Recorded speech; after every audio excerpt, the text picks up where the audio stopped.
வணக்கம், நான் உங்க பவி. நீங்கள் கேட்டுக்கொண்டிருப்பது எழுத்தாளர் சு. வெங்கடேசன் அவர்கள் எழுதிய வீரயுக நாயகன் வேல்பாரி. அத்தியாயம் 4. பரன் அமைக்க காலையில் இருந்தே இடம் தேடிக்கொண்டிருந்தான் எவ்வி. அவனுக்கு முருகன் வள்ளியோடு வருவான் என்பதில் ஐயமே இல்லை. நேற்றே முருகன் அழைத்த இடத்துக்கு வள்ளி சென்றிருக்கிறாள்.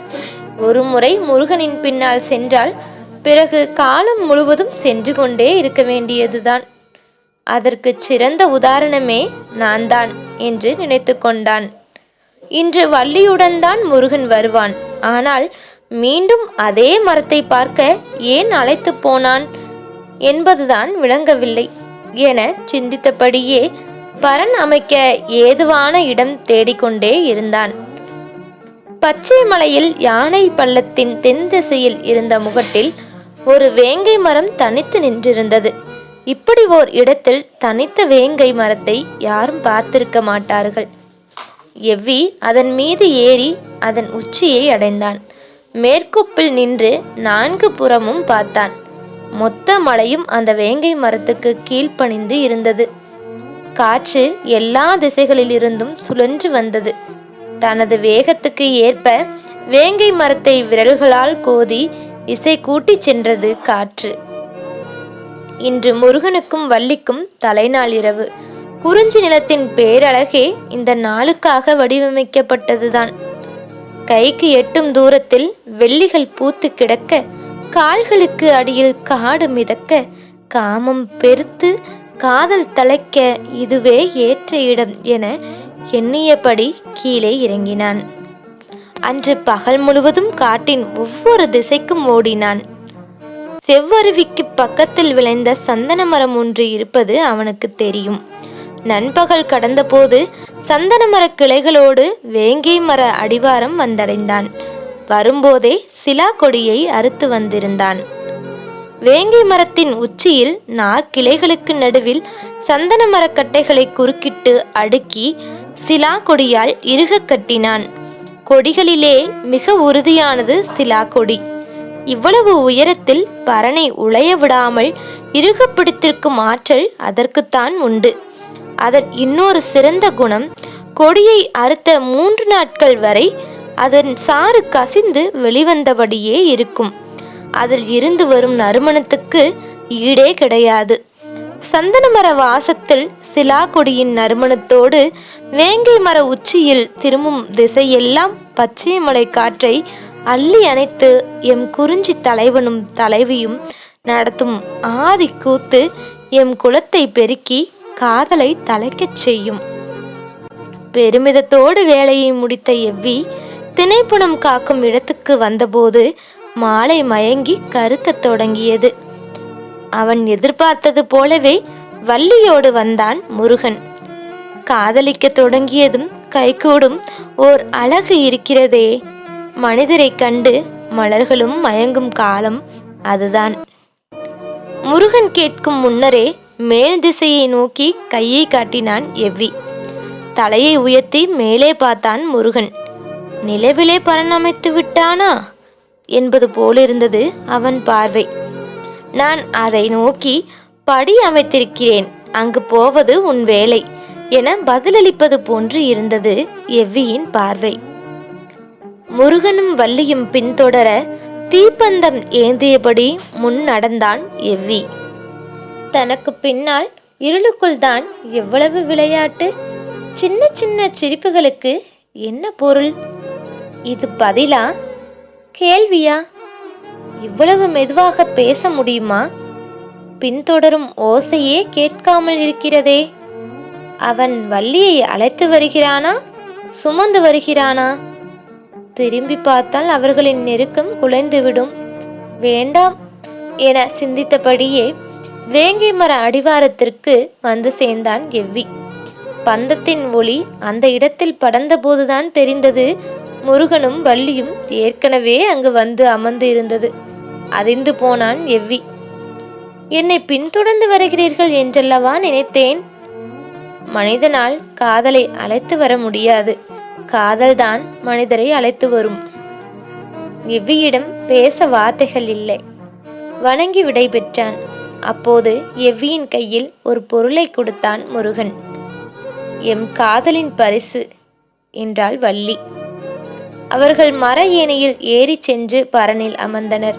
எங்கும் சூழ்ந்திருந்த இருளுக்குள் இருந்து காற்று இசையைச் சுரந்தது. அசையும் இலைகளுக்கு இடையில் விண்மீன்கள் கண் சிமிட்டின.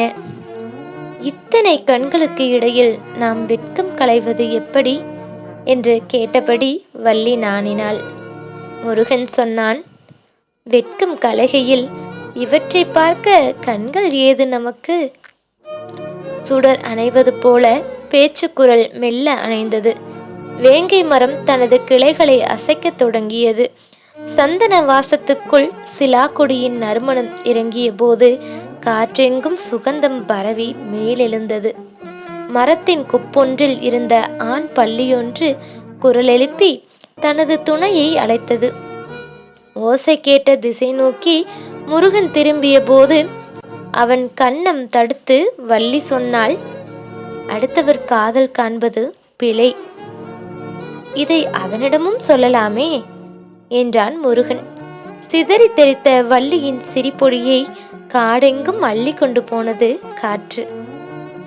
எவ்வி காரமலையின் அடிவாரத்தில் இருக்கும் தனது ஊருக்கு வந்து சேர்ந்தான். முருகன் எங்கே என்ற கேட்ட ஒவ்வொருவருக்கும் ஒவ்வொரு பதிலை சொன்னான். இதுவரை அடையாத ஒரு மகிழ்வை இப்போது அடைந்திருப்பதாக அவனது மனம் துள்ளி குதித்தது. முருகன் தந்த காதல் பரிசை பார்த்தான். அது ஒரு பூண்டு போல் இருந்தது. இதை என்ன செய்வது என யோசித்தபடி பூண்டை தட்டி பக்கத்தில் நீர் நிறைந்திருந்த பைங்குடத்தில் போட்டான். நீருக்குள் இருந்து குமிழ்கள் இடைவிடாது வந்தன. அந்த நீர் பழச்சாறு போல மாறிக்கொண்டிருந்தது. அதை மூங்கில் குடுவையில் ஊற்றி ஒரு மிடறு குடித்தான். அதன் சுவைக்கு ஈடு சொல்ல வார்த்தைகளே இல்லை. யாரும் இதுவரை இப்படி ஒரு சுவையை அனுபவித்திருக்க மாட்டார்கள். குடத்தில் இருந்த மொத்தத்தையும் குடித்து முடித்தான். குடத்தின் கீழ் பூண்டு அப்படியே இருந்தது. மீண்டும் குடம் நிறைய தண்ணீரை ஊற்றினான். நீர் பழச்சாறாக உருமாறியது. மீண்டும் அதை குடிக்க துணிந்த போது காட்டின் கீழ்ப்புறம் இருந்து பெரும் ஓசை கேட்டது. குடத்தை அப்படியே வைத்துவிட்டு வெளியே ஓடி வந்து பார்த்தான். கையில் தீப்பந்தங்களோடு சிலர் வேட்டுவன் பாறைக்கு பின்புறமாக நடந்து காட்டின் தென் திசை நோக்கி சென்று கொண்டிருந்தனர். யார் இவர்கள்? இந்த நள்ளிரவில் பந்தம் ஏந்தி எங்கே சென்று கொண்டிருக்கின்றனர் என ஊரில் இருந்த ஒவ்வொருவருக்கும் ஒரு கேள்வி எழுந்தது. முதுகிழவன் சொன்னான், நாம் கீழே இறங்கி போய் அவர்கள் யார், எங்கே போகின்றனர், என்ன இடர் நேர்ந்தது என்று கேட்போம். நம் மீது தாக்குதல் தொடுத்து விட்டால்? இது நம் இடம், நம்மை ஒன்றும் செய்துவிட முடியாது. சரி என்று சிலர் மட்டும் புறப்பட்டு சென்றனர். மற்றவர்கள் குடிலை காத்தபடி மேலேயே நின்றனர். முதுகிழவனும் எவ்வியும் முன்னால் நடக்க இளைஞர் சிலர் பின்தொடர்ந்தனர். மலைச்சரிவில் வேகமாக இறங்கினர். எங்கிருந்தோ வந்த வலுத்த காற்று அவர்கள் மீது மோதி சென்றது. எவ்விக்கு பரனை நோக்கி நினைவு சென்றது. இந்த காற்றுக்கு பரன் தாங்குமா என மனதுக்குள் சின்னதாக அச்சம் உருவானது. அவன் தென் திசை உச்சியை அண்ணாந்து பார்த்தான். மறுகணமே அடுத்த கேள்வி உருக்கொண்டது. ஒருவேளை வேங்கை மரம் முந்தி தள்ளியதில் இருந்துதான் இந்த காற்றே உருவாகி இருக்குமோ? பெருங்கடல் நடுவே மிதக்கும் சிறு தெப்பம் போல் உச்சி காட்டின் உள்ளங்கையில் ஆடிக்கொண்டிருந்தது பரன். வெகு தூரத்தில் பெண் யானையின் பிளிரல் கேட்டது. யானைகள் முயங்கி கூடுகின்றன. நிலவை பார்த்தபடி இருந்த வள்ளி சொன்னால், இன்னும் சிறிது நேரத்தில் இரவு பூக்கள் மலரத் தொடங்கும். எப்படி சொல்கிறாய்? மெல்லியதாக கேட்டது முருகனின் குரல். பூவின் மேலிதழ் விலகத் தொடங்கி 3ஆம் நாளிகை முடிய போகிறது. நாம் பரன் ஏறத் தொடங்கும் போதேவா? இல்லை, நீங்கள் ஆண் பள்ளியின் அழைப்பை கேட்டு திரும்பிய போது. நீ எந்த மலரை சொல்கிறாய்? மலர்களில் ஏது வேறுபாடு? எல்லா மலர்களும் ஒரே இனம்தான், பெண் இனம். இரவு மலர்கள் மலரத் தொடங்கின. திசையெங்கும் புதிய நறுமணம் படர்ந்தது. மூங்கில் அடர்ந்த கீழ் திசையிலிருந்து குழலிசையை காற்று அள்ளி வந்தபோது அதனுடன் காதலின் உயிரோசையும் இணைந்தது. வேங்கை மரம் நிலைகொள்ளாமல் ஆடியது. தீப்பந்தம் ஏந்தி கடுங்குரலோடு சென்று கொண்டிருந்தவர்களை வேடர்குல முதுகிழவன் மறித்து கேட்டான். எங்கே போகிறீர்கள்? முதுகிழவனின் கேள்விக்கு பெருங்குரலில் பதில் சொன்னான் ஒருவன். நாங்கள் கொடிக்குளத்தைச் சேர்ந்தவர்கள். பச்சை மலையின் ஈரடுக்கின் கீழ் இருக்கிறோம். எங்களின் குளமகள் வள்ளியை காணவில்லை. நேற்று காலை குடில் விலகி திணைப்புணம் காக்கச் சென்றாள். ஆனால் அவள் பரனுக்கு போகவில்லை. எங்கே போனாள் என அவளின் தோழிகளுக்கும் தெரியவில்லை. அவர்களாக தேடி பார்த்துவிட்டு மாலையில்தான் எங்களிடம் வந்து சொன்னார்கள். அப்போது முதல் நாங்கள் தேடி வருகிறோம். எங்கேயும் காணவில்லை. கீழ் திசைக்கு ஒரு குழு சென்றுள்ளது. நாங்கள் யானை பள்ளம் நோக்கி போகிறோம் என்றான். எவ்விக்கு அப்போதுதான் ஆபத்து புரிந்தது. இவர்களை அந்த பக்கம் போக விடக்கூடாது என யோசிக்கையில் முதுகிழவன், இந்த பெருங்காட்டில் நீங்கள் மட்டும் எப்படி தேடுவீர்கள்? நாங்களும் உடன் வருகிறோம். ஆளுக்கு ஒரு பக்கமாக தேடுவோம் என்றார். ஆபத்து பேராபத்தாக மாறியதை எவ்வி உணர்ந்தான். என்ன செய்யலாம் என யோசிப்பதற்குள் முதுகிழவன், ஏன் நிற்கிறீர்கள், புறப்படுங்கள் என்று சொல்லி அவர்களோடு நடக்கத் தொடங்கினார். சற்று நில்லுங்கள், நான் மற்றவர்களையும் அழைத்து வருகிறேன் என்று சொன்ன எவ்வி அவர்களின் பதிலை எதிர்பார்க்காமல் குடிலை நோக்கி விரைந்து ஓடினான். சரி, இன்னும் கூடுதல் ஆட்களோடு சென்று தேடுவது நல்லதுதான் என யோசித்த அவர்கள் அவன் வரும் வரை பொறுத்திருக்க முடிவு செய்தனர். கொடிக்குளத்தை சார்ந்த ஒரு பெரியவர் மட்டும் சொன்னார், அடுத்த குலப்பெண்களுக்கு ஆபத்து என்றால் உங்களை போல் உதவி செய்ய இன்னொருவர் இந்த காட்டில் இல்லை. முதுகிழவன் சற்றே பெருமிதத்தோடு தலையசைத்தான். அதே வேகத்தில் எவ்வி மலை மேலிருந்து இறங்கி வந்தான். அவனுக்கு பின்னால் ஒருவன் பைங்குடத்தை தலையில் வைத்து தூக்கி வந்தான். வேறு ஆட்கள் யாரும் வரவில்லை. என்ன, இவன் யாரையும் அழைக்காமல் பானையோடு ஒருவனை மட்டும் அழைத்து வருகிறான் என யோசிக்கையில், மற்றவர்கள் எல்லாம் ஆயுதங்களோடு வருகிறார்கள். அவர்கள் வருவதற்குள் நீங்கள் இந்த பழச்சாறை அருந்தி இளைப்பாருங்கள் என்று சொல்லி மூங்கில் குவளையில் ஆளுக்கு ஒரு குவளையாக அந்த பூண்டு சாற்றை கொடுத்தான். பழச்சாற்றின் சுவையாலும் அது தந்த எல்லையற்ற மயக்கத்தாலும் இதற்கு நிகர் இந்த உலகில் எதுவும் இல்லை என ஆளாளுக்கு அதை புகழத் தொடங்கினர். பானை முழுவதும் தீர்ந்தது. அதற்குள் இன்னொருவன் தலையில் பானையோடு வந்து சேர்ந்தான். பூண்டை எடுத்து அந்த பானையில் போட்டான் எவ்வி. அடுத்து சுற்றி எல்லோரும் குடித்தனர். முதுகிழவன் மட்டும் புலம்பினான். நிலமகள் குலமகள் என என்னென்னமோ சொன்னார்கள். இப்போது பழச்சாற்றை குடிக்க முந்தி கொண்டிருக்கிறார்கள் என்று சொல்லிக்கொண்டே மூன்றாம் குவளையை அருந்தியவன் மயங்கிச் சாய்ந்தான். எல்லோரும் விடாமல் குடித்து அதிமதுர சுவையில் மூழ்கினர். அவர்கள் குடிக்கும்போது சிந்திய துளிகள் இந்த புற்கள் எங்கும் சிதறின. அதன் வாசனை காற்றில் கலந்து எங்கும் பரவியது. நுகர்வு சக்தியை அதிகம் கொண்டிருந்த பாம்புகள் காடுகள் முழுவதும் இருந்து பெரும் வேகம் கொண்டு இங்கு வந்தன. பாம்புகளின் எண்ணிக்கை கணக்கில் அடங்காமல் இருந்தது.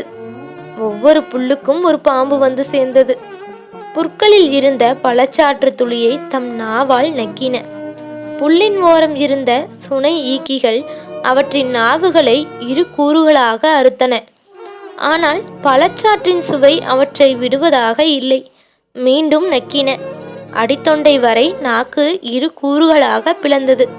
எல்லா பாம்புகளுக்கும் நாக்குகள் இரு கூறுகளாயின. அன்றிலிருந்து இந்த புற்கள் நாக்கருத்தான் புற்கள் ஆயின. கதையை சொல்லியபடி நீலன் முன்னோக்கி நடந்து கொண்டிருந்தான். பின்தொடர்ந்து வந்து கொண்டிருந்த கபிலருக்கு கண்கட்டுவது போல் இருந்தது. எங்கும் இருள் அடர்ந்தது. நீலன் இருளுக்குள் கொஞ்சம் கொஞ்சமாக மறைந்தான். கபிலருக்கு மீண்டும் நினைவு திரும்பிய போது மறுநாள் பிற்பகலாகி இருந்தது. நடந்த களைப்பை மீறி பசி அவரை எழுப்பியது. சாணத்தால் மெழுகப்பட்ட ஒரு குடிலில் இருந்த மரப்படுக்கையின் மேல் அவர் படுக்க வைக்கப்பட்டிருந்தார். கண் விழித்து எழுந்தவருக்கு தான் எங்கிருக்கிறோம் என்பது குழப்பமாக இருந்தது. இது எந்த இடம்? இங்கே எப்படி நான் வந்தேன் என்ற கேள்விகள் எழுந்தபடி இருந்தன. அவரது வலது காலில் பச்சிலை கொண்டு கட்டு போடப்பட்டிருந்தது. வீட்டு திண்ணையின் ஓரம் சிறுவர்கள் விளையாடி கொண்டிருந்தனர். சிறு பறையொன்றை கோலால் அடித்து ஒலி எழுப்பியபடி குறுக்கும் நெடுக்குமாக ஓடிக்கொண்டிருந்தனர். நேற்று தள்ளாடி தடுமாறி வந்தது இவதானா என்று ஒரு சிறுவன் கபிலரை பார்த்து கேட்டுவிட்டு ஓடினான். நான் எப்போது தள்ளாடி வந்தேன் என யோசிக்கையில் சற்று குழப்பமாகவே இருந்தது. கபிலர் இறந்துவிட்ட தகவல் கிடைத்ததும் நீலன் அந்த இடம் வந்து சேர்ந்தான். இது என்ன ஊர்? நான் எங்கே இருக்கிறேன்? நீங்கள் வரவேண்டிய இடத்துக்குத்தான் வந்திருக்கிறீர்கள். ஆனால் வந்தது தெரியாமல் வந்தீர்கள். புரியும்படியாக சொல் என்றார் கபிலர். உங்களின் வலது காலில் தசை பிறண்டு விட்டது. அந்த நிலையில் உங்களால் அதிக தொலைவு நடக்க முடியாது. நடக்க நடக்க வலி கூடத்தான் செய்யும். பொழுது வேறு மறைந்து கொண்டிருந்தது. இருட்டுவதற்குள் இந்த இடம் வந்து சேர வேண்டும். இடையில் நாகக்கிடங்கு வேறு. இந்த காட்டில் எத்தனை வகை பாம்புகள் இருக்கின்றனவோ அத்தனை வகையான பாம்புகளும் அங்கு உண்டு. நாங்கள் வெளியில் இருந்து வரும் யாரையும் அந்த பக்கமாக அழைத்து வர மாட்டோம். ஆற்றை சுற்றிதான் அழைத்து வருவோம். ஆனால் உங்களுக்கு அடிபட்டதால் ஆற்றை சுற்ற முடியாது என தெரிந்துவிட்டது. சரி, நாகக்கிடங்கின் வழியே வேகமாக அழைத்து செல்லலாம் என்றால் நீங்கள் பனை மரத்தை கடப்பதற்குள் உட்கார்ந்து விட்டீர்கள். எனவே எனக்கு வேறு வழி தெரியவில்லை. உங்களுக்கு தனைமயக்கி மூலிகையை கொடுத்தேன் என்றான். அது என்ன மூலிகை? நான் கேள்விப்பட்டதே இல்லையே என்றார் கபிலர். அது உங்களின் நினைவை மயக்கும். அதனால் நீங்கள் வழியை மறப்பீர்கள். அதே நேரத்தில் உங்களின் இயக்கத்தை நிறுத்தாது. அதனால்தான் உங்களின் தோலை தாங்கி பிடித்து என்னால் அழைத்து வர முடிந்தது. நீங்களும் தள்ளாடி தடுமாறி நடந்து வந்தீர்கள். கபிலர் வியப்பில் உறைந்து போனார். என்னை மயக்க வைத்து நடக்க வைத்தாயா? இது எப்படி கைகூடியது? கைகூடியதால் தான் நீங்கள் இங்கு வந்திருக்கிறீர்கள். வந்தது தெரியாமல். பெண் ஒருத்தி மண்கலயத்தில் கூழ் கொண்டு வந்து கொடுத்தாள். குடியுங்கள், நீங்கள் உணவருந்தி நாளாக போகிறது என்றான் நீலன். கூழ் முழுவதையும் குடித்த பிறகுதான் தெளிச்சி ஏற்பட்டது. அது என்ன பழச்சாறு? நேற்று ஒன்று சொன்னாயே, பெயர் மறந்துவிட்டேன் என்றார் கபிலர். அது உங்களுக்கு நினைவு இருக்கிறதா என கேட்டான் நீலன். நன்றாக நினைவிருக்கிறது.